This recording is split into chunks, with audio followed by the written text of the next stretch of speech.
Chapter 26. What are we expect to wear to this dinner? Apogee said to me. He actually sounded a bit bewildered. I already told him nice clothes, but I guess that wasn't enough. A tie, I said. Nice white shirt, pants. Apogee dug into his drawer and dug out a genius turquoise and yellow clip-on bow tie, which looked like a butterfly poised for flight. No, a real tie, like this. I pointed to the classy red silk number that John had bought me last year for our birthday. Apogee sighed, but dug out one tie he owned, the one he wore to weddings and funerals back in LA. He nodded it first, then slipped it over his head like a noose. I noticed that his neck no longer fell out his shirt collar, so the tie hung a little low, like a necklace. Awaji also seemed to have grown more white hair since we've been here. His hair, raving black, showed the little white shoots really plainly to the eye. Still when I stepped back and looked at him in his coat, tie, and pants, shoes would come later. I was struck, as I was from time to time, at how good looking he was. Tough, sort of like Korean Clint Eastwood. He probably doesn't know this, but I hope my face will look crunchy like that after I get older and some of this baby fat melts away. I never been inside the BFW before. I was brick building, squatting by the side of the highway with a big sign veterans of foraging wars. In front it flew the American flag, the BFW one, and a huge black Mia flag. On Saturday nights the place fill up for bingo and country western dances. On weekdays you might see old guys in flannel shirts limping into it. Oprah said that the guys at the BFW, along with the Elks and Rotary clubs, were the ones who raised the money for our new rifle helmets.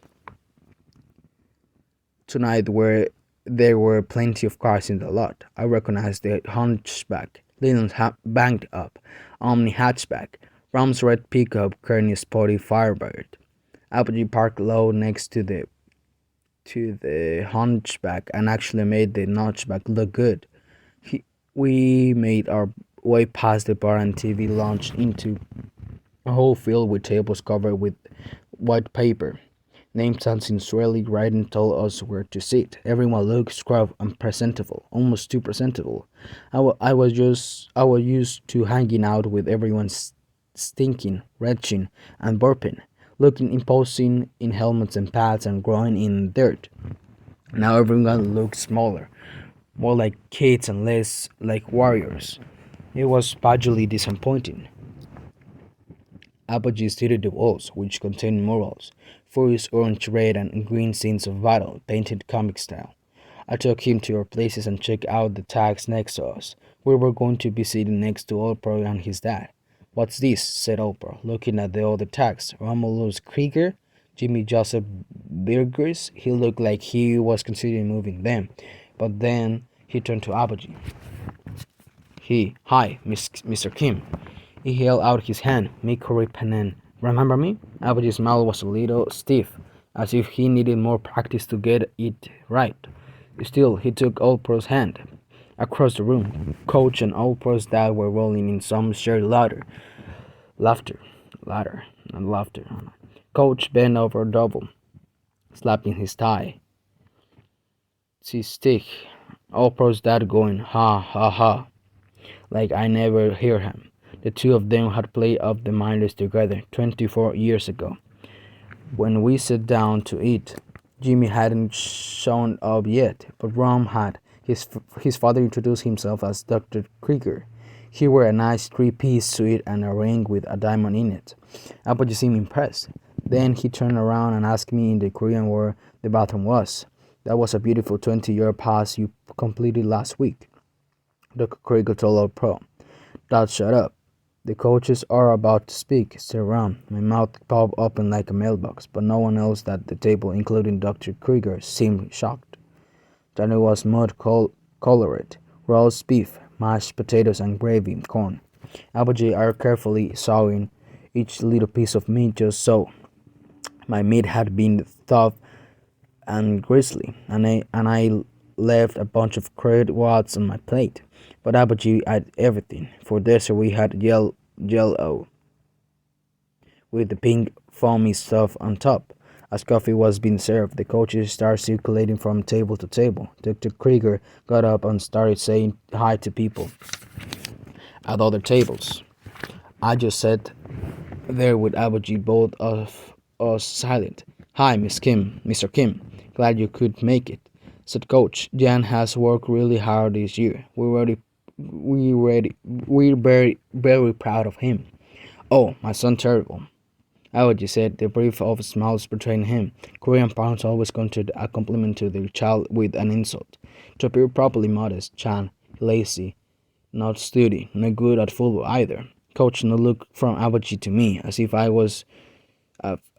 he was trying to get a clue on how to take it. I thought for a second of letting him think that Abaji was mean, but I grinned back at him instead. He seemed a bit relieved. Jan's not only talented, but he's also a hard worker, Coach went on. I never seen a kicker work so hard to get downfield. Abaji just nodded. I don't think he could tell downfield from a shuffleboard card. Hey, Mikey. Coach went on a talk to Miko's dad. Oh, geez, I heard Mr. Ripon say. Soon the two of them were coughing again. Mr. Ripon and clapping his hands on Miko's shoulder. They were talking about when the miners went down to state, back when they were in high school. I guess Mr. Ripon had caught the winning pass. The three of them were laughing. It was like they shared a circle language or something. Okay, quiet please. Coach was at the podium set up in the front of the room. You could have heard a piece of mushy roast drop to the floor. A good coach is like that. He commands attention the minute he walks into a room. And he makes you want to do things for him, not because he yells at you or smashes you, but because you wanted to make him proud. It's always great to be at the father-son dinner, to have the dads sharing in some of their boys' accomplishments. This year we are really on a roll. Of course, we're not there yet, but our record up until now is something to be proud of.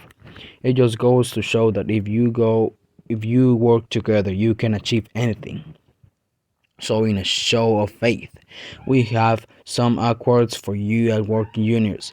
We're going to count on you to grow up, provide the leadership of the underclassmen next year. The coaches started handing out different awards. Miko got best arm for a junior, and when he went up, the coaches presented him with a black and red leather jacket. I almost gasped it. I was so beautiful. The sleeves were thick black leather and body heavy red wool with a big IR on the front. This next one is Twinkle Toes, a quart for our guy Jan. We who comes out and kicks and then runs like hell to make the tackle. He's not just Twinkle Toes for his magical kicking either. He's a real wild runner, an excellent back. Crazy lighting. This one for you, Kim. The applause picked me up by my armpits and escorted me to the front of the room. I came back with my prize. It felt like it weighed 30 pounds, and I couldn't help looking at Apogee and grinning a little. Apogee looked back at me and nodded. There is a drop of pride inside that Apogee statue somewhere, I think. We got here, Thorson, to quit calling you Jan, Oprah said, already wearing his new jacket. It's driving me crazy. Did you have a good time, Apogee? I asked as we got up to leave. Interesting, he consented.